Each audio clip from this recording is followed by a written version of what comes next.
ஆனால் எல்லாத்தையும் விட ரொம்ப ஜாஸ்தியான அந்த வலியும் அந்த காயமும் எனக்கு அந்த கரூர் சம்பவம் தான். நாமக்கல் அந்த மீட்டிங் முடிச்சுட்டு கரூர் வரும்போது அந்த கரூர் போலீஸ் எங்களை அலர்ட் பண்ணியிருக்கலாம்ல. இல்லை சார், இங்கே பேசும்போது தேங்க்ஸ்லாம் சொன்னேன் அவங்களுக்கு. எனக்கு தெரியாது இப்படி ஒரு நாடகம் நடக்கும். இதுக்கெல்லாம் யார் காரணம்? இதெல்லாம் யார் சொல்லி செஞ்சது? மக்களை நான் உங்களையே கேட்குறேன், அன்னைக்கு அத்தனை க்ரௌடு இருந்துச்சு, அந்த க்ரௌடுக்கு தகுந்த மாதிரி போலீஸ் பாதுகாப்பு கொடுத்தாங்களா? எனக்காக எல்லாமும் கொடுத்த என் மக்களுக்காக எல்லாத்தையும் விட்டுட்டு மக்களுக்காக மட்டுமே அரசியலுக்கு வந்தவன் இந்த விஜய். அவங்களுக்காக நன்றி கடன் செலுத்துறதுக்காக மட்டுமே அரசியலுக்கு வந்தவன் இந்த விஜய். பணமா ஜனமா அப்படின்னு கேட்டா என் ஜனம் தான் எனக்கு முக்கியம். இதுல ஒரு ஹைலைட் காமெடி என்னன்னா, சட்டசபையில பேசும்போது பார்ட்டி ஃபண்டுன்னு தான் சொன்னேன். அது எந்த பார்ட்டி, என்ன ஃபண்டு, யாரு, என்ன பேரு எதுவுமே சொல்ல. பார்ட்டி ஃபண்டுன்னு சொன்னவனை எடுத்தாங்க பாருங்க ஒரு ஓட்டம். இன்னும் எத்தனை கோடி ஊழல், எத்தனை லட்சம் கூடல் தோண்ட வருமோ எங்களுக்கே தெரியல. ஒவ்வொரு முகமுடியா கிழியுது. இந்த 50-55 நாட்கள்ல நாங்க செஞ்ச சில விஷயங்கள்லாம் சட்டசபையிலே எடுத்து சொன்னேன். பட் இங்க ஒரு சில விஷயங்கள் சொல்லணும்னு நினைக்கிறேன். வெள்ளை அறிக்கை ஒன்று வெளியிட்டோம்ல, அது ஷார்ட் அண்ட் ஸ்வீட்டா சொல்லணும்னா, ஒரு ஓட்ட பாத்திரத்துக்குள்ள தண்ணி ஊத்திக்கிட்டே இருந்திருக்கிறாங்க. நமக்கான இடத்தை யாரும் பறிக்கவும் முடியாது, அது பறிக்கவும் விட மாட்டோம். இப்படி நாம இருக்கும் போது இந்த தீய சக்தி திமுக எங்க போய் நிக்குது? யார் கதவை தட்டிக்கிட்டு நிக்குது? இனி ஒரு அரசியல் சதிய, அரசியல் சூழ்ச்சிய யாரும் யோசிக்கவே கூடாதுன்றதுக்காகவே கரூர்ல இந்த திருட்டு திமுக ஆட்சியை வச்சுக்கிட்டு ஊரடிச்சு ஒலையில போட்டு இந்த கொள்ளையை அடிச்சதுனாலதான் உங்க கரூர் கம்பெனி ஓனர் ஒருத்தர் ஆட்சியில இருக்கும் போது தான் இவ்வளவு கட்டுப்பாடெல்லாம் போட்டீங்க, SOPs எல்லாம் போட்டீங்க, ஸ்டாலின் சார் ஆபரேட்டிங் ப்ரொசீஜர்லாம் போட்டீங்க. இப்பவும் அதே பண்ணிட்டு இருந்தீங்கன்னா என்ன சார் நியாயம்?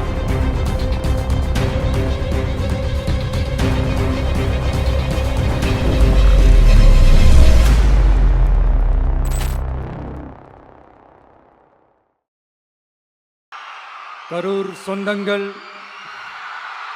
உங்கள் அனைவருக்கும் என்னுடைய வணக்கம்.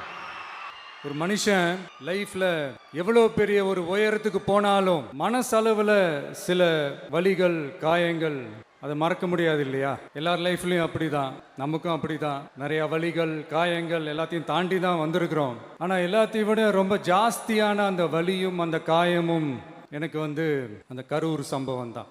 மக்களை சந்திக்கிறதுக்காக மக்களை சந்திக்கணும், மக்கள் பிரச்சனைகளை எடுத்து பேசணும். அதுக்காக தான் அந்த மக்கள் சந்திப்பு பயணத்தை தொடங்கி திருச்சி, அரியலூர், நாகப்பட்டினம், திருவாரூர், நாமக்கல், கரூர் அப்படின்னு சொல்லிட்டு போயிட்டு இருந்தோம். அரியலூர்ல அந்த மீட்டிங் முடிச்சுட்டு பெரம்பலூர் போறதுக்கு முன்னாடி அந்த பெரம்பலூர் போலீஸ் எங்களை அலர்ட் பண்ணாங்க. சரிங்க, கூட்டம் கொஞ்சம் ஜாஸ்தியா இருக்கு, லேட் ஆயிடுச்சு, வராதீங்க அப்படின்ட்டு. So we had no choice. Police சொன்னால் நம்ம அதை ஒபே பண்ணி தானே ஆகணும். அதே நேரத்தில் பெரம்பலூர் மக்களோட அந்த சேஃப்டியும் மைண்டில் எடுத்துக்கிட்டு ஒரு மன வலியோடவே திரும்ப போயிட்டோம். அதுக்கப்புறம் பெரம்பலூர் தொகுதி மக்களுக்கு மன்னிப்பும் கேட்டோம். அதே மாதிரி நாமக்கல் அந்த மீட்டிங் முடிச்சுட்டு கரூர் வரும்போது அந்த கரூர் போலீஸ் எங்களை அலர்ட் பண்ணியிருக்கலாம்ல. இல்லை சார், இங்கே எதிர்பார்த்ததை விட கொஞ்சம் கூட்டம் அதிகமாக இருக்குது, கண்ட்ரோல் பண்ண முடியல, வராதிங்க. அண்ட் போலீஸ் நினச்சா அவங்க அந்த மீட்டிங்கே கேன்சல் பண்ணலாம். ஏதோ தப்பாக இருக்குது, ஏதோ தப்பாக தோணுது அப்படின்னு நினச்சிட்டாலே they have all the rights to cancel the meeting. எங்ககிட்ட கேட்கணும்லாம் ஒன்றும் அவசியமே கிடையாது. ஆனால் அதையெல்லாம் எதுவுமே செய்யாமல் அந்த ஹைவேல இருந்து அந்த ஸ்பாட்டுக்கு போலீஸே எங்களை உள்ளே கூட்டிகிட்டு வந்து விட்டு அந்த நாடகம்லாம் இருக்குது பாருங்க.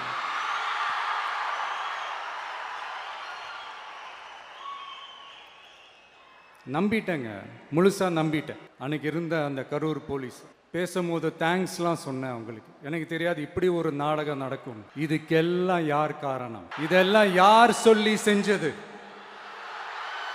இப்படி பண்ணுங்க, அப்படி பண்ணுங்க, சப்போஸ் அப்படி நடந்தா இப்படி பண்ணுங்க, சப்போஸ் இப்படி நடந்தா இந்த மாதிரி இன்ஸ்ட்ரக்ஷன்ஸ்லாம் கொடுத்து அந்த ப்ரெஷர் போடுறது யார்? அந்த சம்பவத்தில் நம்ம யாரெல்லாம் இழந்திருக்கோம் தெரியுமா? ஒரு டிவியில் என் படமோ பாட்டோ வந்துச்சுன்னா, அம்மா விஜய் மாமா, அம்மா விஜய் மாமா அப்படின்னு சொல்லி அவங்க அம்மா கிட்ட சிரிச்சுக்கிட்டு அந்த டிவி ஸ்கிரீனை போய் தொட்டு முத்தம் கொடுத்துக்கிட்டு என் அக்கா தங்கச்சிங்களோட தங்க பிள்ளைகளை இழந்திருக்கோம்யா. மழலை கூட சரியா வராதப்போ ஒரு பேப்பர் மேகசின்ல என் போட்டோவை பார்த்தா அது சிரிச்சுக்கிட்டு அந்த கள்ளங்கபடம் இல்லாத அந்த சிரிப்பு, அந்த கடவுள் மாதிரி இருக்கிற அந்த பச்சை பிள்ளைங்களை இழந்திருக்கோம்யா. என் அக்கா தங்கச்சி, அண்ணன், தம்பி, குடும்ப உறவுகளை இழந்து அந்த வலியோட இருக்கிற என்ன நீங்க ஏளனமா பேசுறீங்களா? என் மேல பழிய தூக்கி போடுறீங்களா? இப்படி ஒரு சம்பவம் நடந்துருச்சு. இது ஏன், எதனால, அதுக்கான பின்னணி என்னன்ட்டு அந்த வலியோட வீட்டில் உட்கார்ந்துட்டு இருக்கிறேன். ஓடி ஒளிஞ்சிட்டான்னு வர சொல்றீங்களா? வாய் வாயின்னு ஒன்று இருந்தா என்ன வேணாலும் பேசுவீங்களா?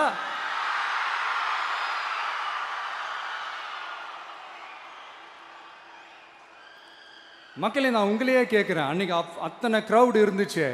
அந்த க்ரௌடுக்கு தகுந்த மாதிரி போலீஸ் பாதுகாப்பு கொடுத்தாங்களா? இந்த இடத்தை எடுத்துக்க சொல்லி நாங்க தான் சொன்னோம்னு ஒரு போலீஸ் ஆபீசர் பேட்டி கொடுக்கிறாரு. அதுக்கு என்ன அர்த்தம்?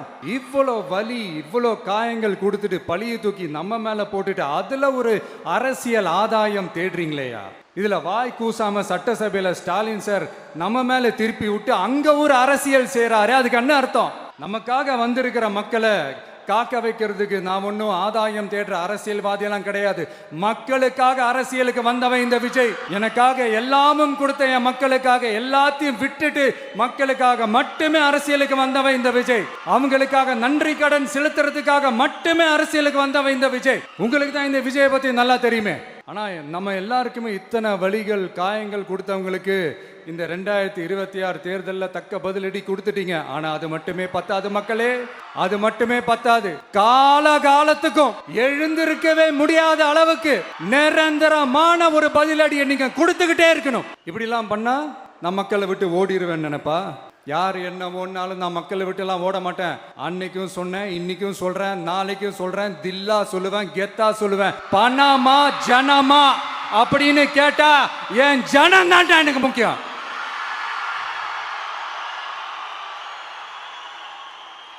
மக்களே, உங்களை விட எனக்கு இந்த காசு பணம் முக்கியமா என்ன? இவ்வளோ குறைகள் நம்ம மேல சொல்றாங்களே, இப்போ நான் சொன்ன மாதிரி அவங்களால ஓப்பனா சொல்ல முடியுமா? அந்த தில்லு இருக்கா, திராணி இருக்கா? ஒரு கிடையாது.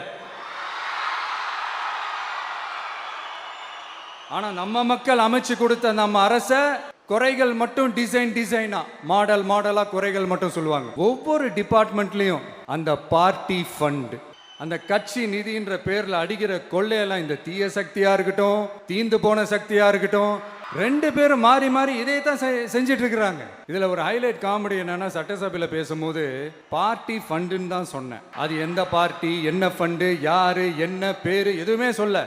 பார்ட்டி ஃபண்டுன்னு சொன்னவனை எடுத்தாங்க பாருங்க ஒரு ஓட்டம். எனக்கே ஃபர்ஸ்ட் புரியல, ஏன்பா ஓடுறாங்க? அப்படி என்ன நம்ம இப்போ சொல்லிவிட்டோம்? அதான் அந்த குற்றமுள்ள நெஞ்சுக்கு தான் குறுகுறேங்கும். இது எப்படி இருக்கு தெரியுமா? எங்க அப்பா பீரோக்குள்ள இல்லை, எங்க அப்பா பீரோக்குள்ள இல்லை அப்படின்னு சொல்ற மாதிரி. ஐயோ, ஏன் கேட்குறீங்க? இவங்களோட செம்ம கூத்தா இருக்குங்க, செம்ம ஃபன்னா இருக்கு. சென்னையில் ஒரு பாலம் கட்டுறதுக்காக நார்மலாக ஆகிற செலவை விட அதிக செலவில், கிட்டத்தட்ட டபுள் மடங்கு செலவில் ஒரு டெண்டர் ஒன்று விட்டுருக்குறாங்க. அதையெல்லாம் தோண்டி எடுத்து அதெல்லாம் இப்போது கண்டுபிடிச்சி கேன்சல் பண்ணியிருக்கிறோம். இன்னும் எத்தனை கோடி ஊழல், எத்தனை லட்சம் கூடல் தோண்ட வருமோ எங்களுக்கே தெரில. ஒவ்வொரு முகமுடியாக கிழியுது. ஐயோ, இந்த விஜய் ஒவ்வொரு கதையா எடுத்து வெளியில விட்டுருவான் போலேன்ட்டு திரும்புற பக்கம்லாம் கதறல் கதறல் கதறல், காதலேருந்து ரத்தம் வராத குறை. ஆமா, இப்படி ஊழல்லே ஊறி போனவங்க இப்படிதான் இருப்பாங்க. இந்த 50-55 நாட்கள்ல அங்க செஞ்ச சில விஷயங்கள்லாம் சட்டசபையிலே எடுத்து சொன்னேன். பட் இங்க ஒரு சில விஷயங்கள் சொல்லணும்னு நினைக்கிறேன். இந்த மின்சாரத்துறையில இதுக்கு முன்னாடி போட முடியாம இருந்த அந்த பதவி உயர்வை இப்போதான் எங்களால போட முடிஞ்சது. அதுக்காக ஒரு அக்கா அழுதுகிட்டே ஒரு நன்றி சொன்னாங்களே, அதெல்லாம் உங்க கண்ணில் படாது அந்த வீடியோலாம், குறை சொல்றவங்களுக்கு. அடுத்து லஞ்சம்லாம் ஒழிக்க முடியாது, ஊழல்லாம் ஒழிக்க முடியாது, அதெல்லாம் பிளட்டிலேயே ஊறி போய் இருக்கு அப்படின்னு சொன்னவங்க போய் ஒவ்வொரு கவர்மெண்ட் ஆஃபீஸா பாருங்க. ஒரு பைசா லஞ்சம் இல்லை, ஒரு பைசா ஊழல் இல்லை, வேலையெல்லாம் சும்மா டக்கு டக்கு டக்குன்னு நடக்குது. ஒரு பெரியவர் ஒருத்தர் சொல்றாரு, தம்பி வேலையெல்லாம் நடக்குது, ஆனா அதையும் தாண்டி எங்களுக்கு மரியாதை கொடுக்குறாங்க தம்பி, உட்கார வச்சுலாம் பேசுறாங்க. இதெல்லாம் இதுக்கு முன்னாடி நடந்ததே இல்லை. அவனை போய் பாரு, இவனை போய் பாரு, இந்த ஆபீசரை போய் பாருன்னு சொல்லி அலைய விடுவாங்க. இப்ப லஞ்சம் இல்லை, ஊழல் இல்லை, வேலையெல்லாம் உடனே நடக்குது. மக்கள் அப்படி ஒரு பெருமூச்சு ஒன்று விடுறாங்க. அதை பார்த்து நமக்கு அப்படி ஒரு ஹாப்பினஸ். இதுக்கு மேல என்ன வேணும்? ஏன் இதெல்லாம் பண்ண முடியாது? மனசுன்னு ஒன்று இருந்தா பண்ணலாம், இப்ப பண்ணல. அதே மாதிரி இந்த L&T நிறுவனத்தோட 18,600 crore 3 திட்டங்கள் அந்த ஒப்பந்தம், அந்த கையெழுத்து போட்டிருக்கிறோம். கிட்டத்தட்ட 8,200 பேருக்கு வேலை வாய்ப்பு. நான் சொல்றது அந்த 3 மாவட்டத்தை சேர்ந்தவங்களுக்கே அவ்வளோ வேலை வாய்ப்பு. குறுவை சாகுபடிக்காக 134 கோடியில் அந்த சிறப்பு தொகுப்பு திட்டம் அறிவிச்சிருக்கிறோம் நம்ம விவசாயிகளுக்காக. இப்போவும் சொல்கிறேன், நம்ம விவசாய பெருமக்களே, உங்களோட இந்த அரசு கூடவே நிற்கும். பெண்கள் பாதுகாப்புக்காக சிங்கப்பெண் அதிரடி படை, அது உங்களுக்கு நல்லா முன்னாடியே தெரியும். வரப்போற அறிஞர் அண்ணா அவர்களுடைய பிறந்த நாள்ல உங்க அண்ணனுடைய அரசுல தாய் மாமன் தங்க மோதிர திட்டம் அறிவிக்கப்படும். இதெல்லாம் கேட்டாங்களே, வாக்குறுதி கொடுத்தீங்களே, என்னாச்சு என்னாச்சுன்னு. இந்த தீய சக்தி மாதிரி ரியல் தாய் மாமன்லாம் கிடையாது, ரியல் தாய் மாமன். எப்படி ரியல் தாய் மாமன். இந்த தீய சக்தியை பத்தி, அவங்க நிர்வாகத்தை பத்தி ஒரு வெள்ளை அறிக்கை ஒன்று வெளியிட்டோம்ல, அது ஷார்ட் அண்ட் ஸ்வீட்டா சொல்லணும்னா, ஒரு ஓட்ட பாத்திரத்துக்குள்ள தண்ணி ஊத்திக்கிட்டே இருந்திருக்கிறாங்க. பாத்திரம் எம்டியாவே இருந்திருக்கு, ஆனா ஊத்தின தண்ணி தான் எங்க போச்சுன்னு தெரியல, கடவுளுக்கு தான் வெளிச்சம். அது மாதிரி இப்போ நம்ம சொன்னதெல்லாம் சும்மா ஒரு சாம்பிள் தான். இன்னும் வரப்போகிற நாட்களில் உங்கள் அரசனுடைய அந்த விஸ்வரூபத்தை நீங்கள் பார்ப்பீங்க. அடுத்து வாயத்தொடங்க சிஎம். அடாடாடா, உங்கள் சிஎம்ஐ நெஞ்சிலேயே குத்திட்டு வந்தீங்க பாருங்க, அதெல்லாம் வேற லெவல். பேசுங்கன்றீங்க, பேசுனா எந்திரிச்சு ஓடிடுறீங்க. இனிமேல் பேச ஆரம்பிக்கிறதுக்கு முன்னாடி என்ன பண்ணணும் அப்படின்னா, ஒரு நண்பர் ஒருத்தர் சொன்னார், மாண்புமிகு பேரவைத் தலைவர் அவர்களே, எல்லா டோரையும் இழுத்து லாக் பண்ணுங்க அப்படின்னு சொல்லிட்டு தான் பேச்ச ஆரம்பிக்கணும் போல் இருக்கு. ஏன்னா பேசிட்டு இருக்கும் போதே எந்திரிச்சு ஓடிடுறாங்க. 5 நிமிஷம் பேசினதுக்கே குளத்தூர்ல கொத்து பரோட்டா போட்டாங்க. இதுக்கு மேலே பேசினா மொத்தமாக முடிஞ்சிடும், பார்த்துக்கங்க. நாம் அரசியல் பேசினா விஜயெல்லாம் அரசியல் பேசலாமா அப்படிங்கிறது. சரிப்பா, நமக்கு எதுக்கு வம்பு, நம்ம பாட்டுக்கு நம்ம வேலையை பார்ப்போம், எதுக்கு அவங்கள பற்றி பேசிக்கிட்டு அப்படின்னு இருந்தா விஜய்க்கு அரசியலே பேச தெரில அப்படிங்கிறது. இப்படியே மாறி மாறி மேகதாது அணையை பற்றி என்ன தெரியும், விஜய் அதை பற்றி பேசலை. இப்படி நம்ம அரசியலுக்கு வந்ததுலேருந்தே ஒரு கூட்டம் குறை மேலே குறையா சொல்லிக்கிட்டு பாட்டுக்கு பாட்டு கச்சேரி எங்களுக்கும் பண்ண தெரியும், பண்ணலாமா? இந்த மேகதாது அணை சம்பந்தமான அந்த வழக்கில் தமிழ்நாட்டோட பெட்டிஷனை சுப்ரீம் கோர்ட் எப்போ ரிஜெக்ட் பண்ணுச்சு? அப்போ யார் ஆட்சியில் இருந்தா? ஏன் ஒழுங்காக வாதாடல? நீங்கள் ஒழுங்காக வாதாடி இருந்தீங்கன்னா அதை ரிஜெக்ட் பண்ணியிருக்க மாட்டாங்கல்ல. ஏன் ஸ்டாலின் சார் வேணும்னே விட்டுட்டாரா? ஏன் இப்படிலாம் கேள்வி கேட்கலாமா? இப்படிலாம் கேள்வி கேட்டால் தான் மேகதாது அணையை பற்றி பேசுனதா அர்த்தமா? ஏன் அந்த ஸ்டேட்டு சிஎம் பேசுகிறாரு, நீங்கள் ஏன் பேசலை அப்படின்னா? நம்ம ஸ்டேட்டோட உரிமையை எங்கே நிலைநிறுத்தணுமோ அதுக்காக வேலை பார்க்குறது மட்டும்தான் முக்கியம். சும்மா சவால் விட்டுக்கிட்டு சீண்டி பார், நான் யார் தெரியுமா, தொட்டு பார், இப்படிலாம் பேசிக்கிட்டு இருந்தால் வேலைக்கு ஆகாது. சும்மா பேசி பேசி பிரச்சனையை வளர்த்துக்கிட்டு யார் மேலே அது பழியை தூக்கி போட்டுட்டு அப்புறம் மக்களை அம்போன்னு தெருவில் விட்டுட்டு இப்படி தான் ஒரு அரசியல் பண்ணணும்னா அந்த அரசியல் நமக்கு தேவையும் இல்லை, அதை நம்ம செய்யவும் போகிறதில்ல. Talk less work more mode தான், அதுதான் நம்ம பாலிசியே. அதனால தான் சட்டசபையில் அந்த அரசினர் தீர்மானம்னு சொல்லி ஒன்று கொண்டு வந்தோம். அது எப்படி டு டேக் இட் ஃபார்வர்ட், எப்படி கொண்டு போகணுமோ அதை சரியாக செய்வோம். சென்ட்ரல் கவர்மெண்ட்லேருந்து அந்த டீலிமிட்டேஷனை திரும்ப கொண்டு வர போகிறதா ஒரு பேச்சு ஒன்று அடிபடுது. யார் என்ன டீலிமிட்டேஷன் கொண்டு வந்தாலும் தமிழ்நாடு அது ஒத்துக்காது. நமக்கான இடத்த யாரும் பறிக்கவும் முடியாது, அது பறிக்கவும் விட மாட்டோம். இப்படி நாம் இருக்கும்போது இந்த தீய சக்தி திமுக எங்கே போய் நிற்குது, யார் கதவை தட்டிக்கிட்டு நிற்குது, அது உங்களுக்கே நல்லா தெரியும். மக்களே, இந்த தீய சக்தியும் தீந்து போன சக்தியும் வேறலாம் இல்லை, கூட்டு களவாணிங்க. சொல்ல முடியுமா அவங்களால? எங்களுக்குள்ள ஒட்டும் இல்லை, உறவும் இல்லை, அறிவிக்க முடியுமா, நிரூபிக்க முடியுமா? இந்த வரப்போகிற இடைத்தேர்தலில் அதை நிரூபித்து காட்டுங்க, அப்புறமா பேசுங்க. மக்களை, என் மனசை விட்டு கரூர் எப்பவும் நீங்கவே நீங்காது. நமக்கு ஏற்பட்ட வேதனையான சம்பவத்தை, நமக்கு எதிராக நடந்த சதிய சூழ்ச்சிய இனி வர்ற ஜெனரேஷனும் அவங்களுக்கு தெரியப்படுத்தணும்ல. அதுக்காகவே இனி ஒரு அரசியல் சதிய, அரசியல் சூழ்ச்சிய யாரும் யோசிக்கவே கூடாதுன்றதுக்காகவே கரூர்ல ஒரு நினைவு சின்னத்தை நம்ம டிவிகே சார்பா அமைக்கப்படும் அப்படின்றத அறிவிக்கிறோம். கரூர்ல இருந்து ஒட்டுமொத்த தமிழ்நாட்டு மக்களுக்கும் சொல்றேன், உங்க டிவிக்கு அரசு உங்களுக்காகத்தான் உழைக்கும். அடிப்படை வசதிகளை முதல்ல நிறைவேற்றணும். ஒரு பக்கம் நிதி நிலைமையை சரி செஞ்சுக்கிட்டே, இன்னொரு பக்கம் அப்படியே நாம சொன்னதுல ப்ரையாரிட்டி பார்த்து ஒவ்வொன்றா படிப்படியா நிறைவேற்ற ட்ரை பண்ணுவோம். இது எப்பவும் உங்களுக்கான அரசா தான் இருக்கும். இந்த விஜய் உங்க விஜயா தான் இருப்பான். நீங்க உரிமையோட உங்க கவர்மெண்ட்டை நீங்க அணுகலாம். இந்த தீய சக்தி ஆட்சி முடிஞ்சு பொட்டிக்குள்ளே போனதுலேருந்து என்னென்னமோ பண்ணுறாங்க, ஏதோ பேசுகிறாங்க, சோஃபாங்கிறாங்க, வாஷிங் மெஷினுங்கிறாங்க. இந்த அரசியல் வியாபாரம் பண்ணுறதுக்கான அந்த வெண்டிங் மெஷினே அவங்க தான். யார்? இந்த திமுக. இதில் நம்மளை பார்த்து வாஷிங் மிஷினுங்கிறாங்க.